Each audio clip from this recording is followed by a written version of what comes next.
Hello, Chambers Rebels fans. We are here between weeks of football for the Rebels as we are here to talk about the post-game awards and some commentary from the Pike game. And then we're going to do a little pre-game with Coach Allen on the Edgewood game coming up this Friday.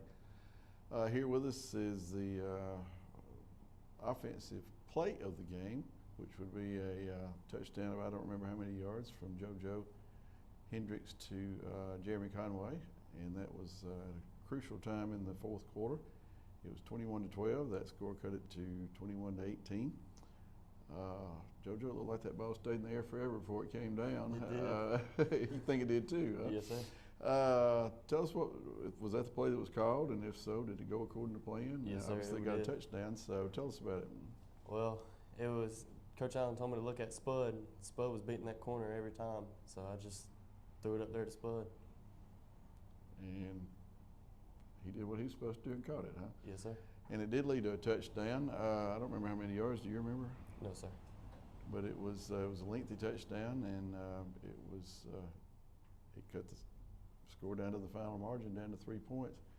Couldn't quite get over the hump after that. I guess that play wasn't open too much after they figured out we were going to take advantage of it. Yes, sir. But that was the play of the game, and it was a crucial, important play, even though it was a loss. And it was the longest touchdown of the night by Chambers anyway. And so congratulations again to you on being the instigator of our play of the week against Pike. Yes, sir. All right, we'll trade you out for our offensive player of the game.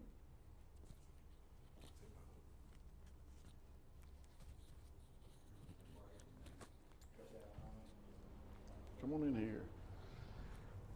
All right, Senior T.Y. Trammell was our offensive player of the game. Now, T.Y. had hoped to get some stats beforehand, but didn't get a chance to do it. Do you remember how many yards you had? 183 rushing and 60 receiving, I think.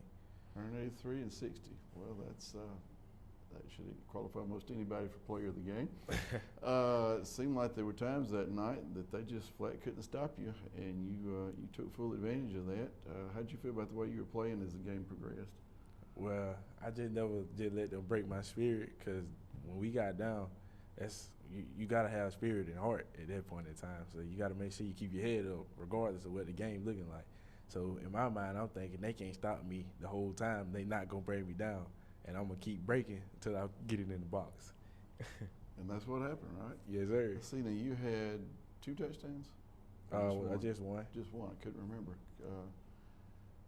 And it was sort of, you had to carry a little extra load because J-Rod was not in the best of health that night. So how many carries did you have? I think it was 19, 19 carries. And you said 183 yards. That's about, that's pushing 10 yards a carry, isn't it? Yes, sir. So it was a good night offensively for Chambers for the most part. Obviously, we didn't score enough points to win the game. But we moved the ball, I thought, real well. We just couldn't. There was just some red zone. Yes, sir. Had some red zone issues. I think we got inside the red zone 2 or 3 times and didn't score. And when you lose by 3, you go back and I guess you look at stuff like that. But y'all been working on that this week? Yes, sir. We've been trying to cut down on all the mistakes we made in that game, because that would really cost us that game. Hadn't been too easy to practice this week, has it? No, sir. But we've been getting out there as soon as the rain lit up. We out there. Well, it's sunshiny right now, so we won't keep you away from your teammates. But congratulations to you on being our offensive player of the game for the Pike game. Yes, sir. Having a big performance, and let's try to see if we can't meet up like this again this year. Okay? Yes, sir. All right, we'll see. All right, we are here with our defensive player of the game, Braden Munkus. Braden, I don't know how many tackles you have. I know we called your name out a lot, and I know you recovered a fumble. Do you happen to know how many tackles you had? It wasn't that many, but I had about 5. Well, That was a big game too, so 5 I could live with. Coach Allen was very complimentary of your play and the play of all the folks on the inside of the defense. Basically, y'all shut down their inside game. Yeah, they had no run game. Statistically, I'm not even sure they had positive yardage on the ground, but the fumble came at a crucial time, fumble recovery. Tell us about that. Did you cause that fumble? I didn't cause it, but I wasn't. But you was right there at it, right? I got past my block and recovered it. They told me I should have picked it up, but Rule one's to just get control, right? All right. Well, you did get control, and that was a big turnover. They had the ball and the lead at that point in time, and they could have basically put the game away. But the defense kept us in it all night. Had a few defensive breakdowns. Coach Allen and I will talk about that, I'm sure, when we're breaking the game down. But all in all, the defense played well, and you were our defensive leader for the game. So good job. Thank you. Do you feel pretty good about the way everything's going this week in practice? I feel like we better prepared for Edgewood this year than we were last year. Well, hey, that's what we like to hear. So congratulations again. We will see you Friday night out Yes, there on the sir. field. Yes, Do a sir. good job. Maybe we'll see you back in here. Yes, sir. All right. See ya. All right. We're back with Coach Jason Allen. Coach, kind of with an off week, it's kind of hard to judge when we should do these interviews and this broadcast, but we sort of decided to wait till this week. And gives us a little more chance to reflect back on the Pike game. It's a tough night down in Troy, 21-18 loss. But what did you take away from that loss as far as rest of the season?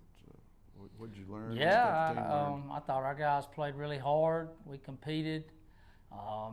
We just did not execute the way we need to do up to our level of what we expect. Just really was disappointed in that because I thought we let a golden opportunity get by us. I thought we had a chance to win the football game if we play a little better in the red zone. I thought we dominated the game between the 20s. We couldn't put the ball in the end zone, and it was a lot of stuff that we did wrong, from a execution standpoint, and that's discouraging. I want the other team to beat me.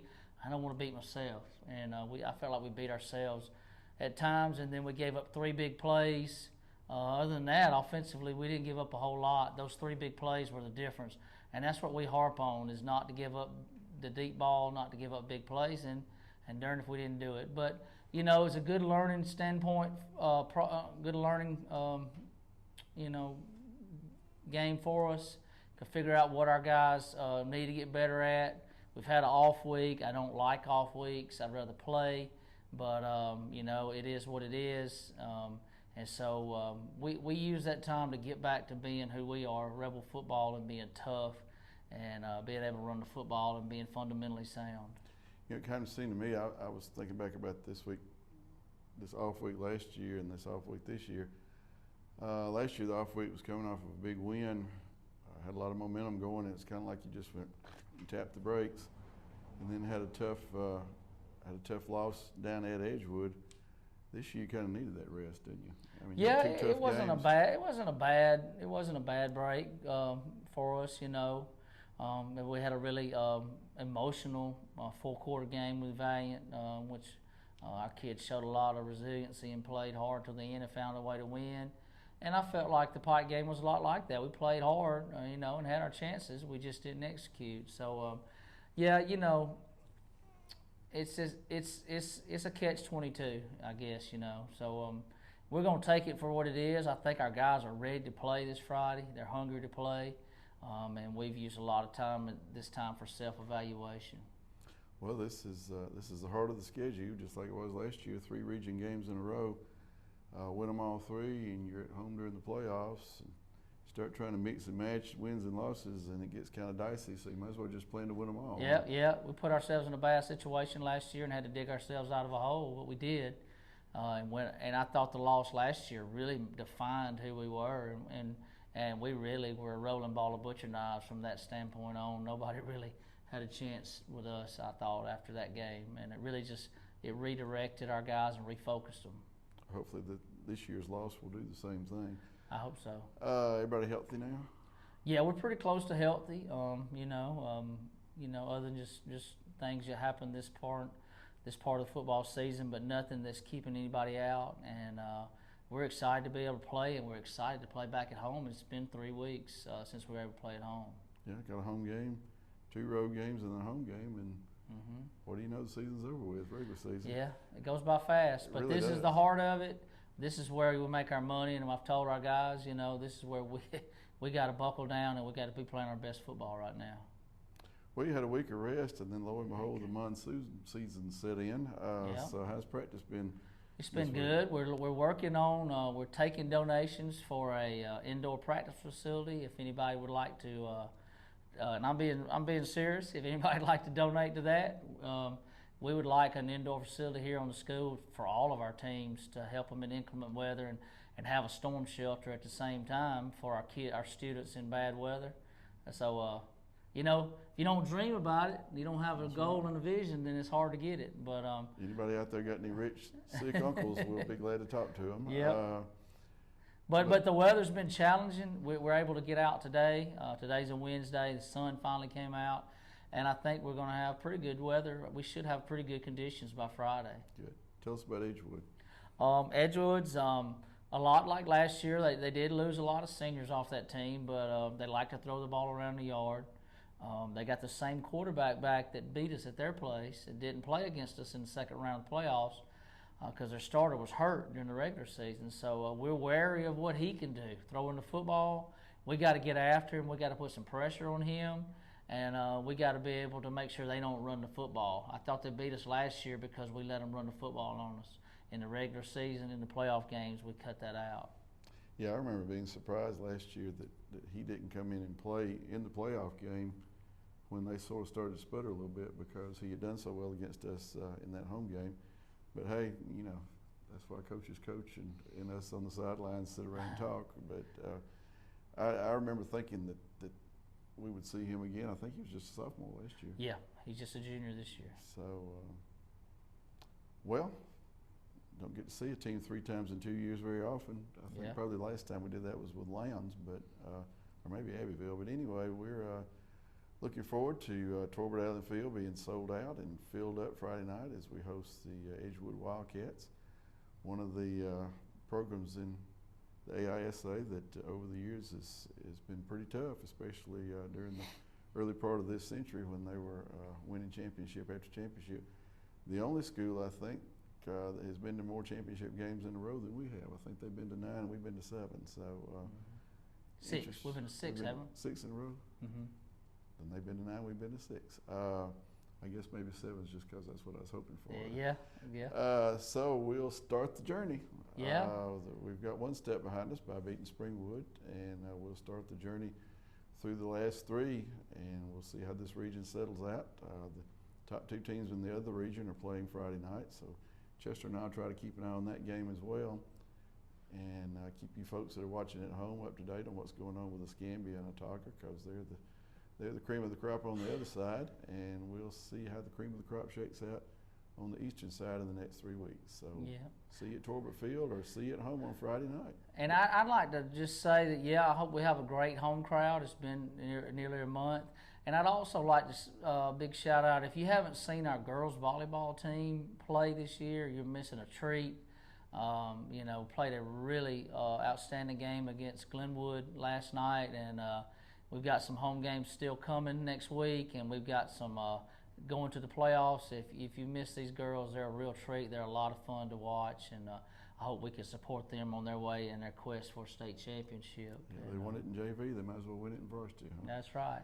And just remember, it's great to play for the C and the A. See you Friday.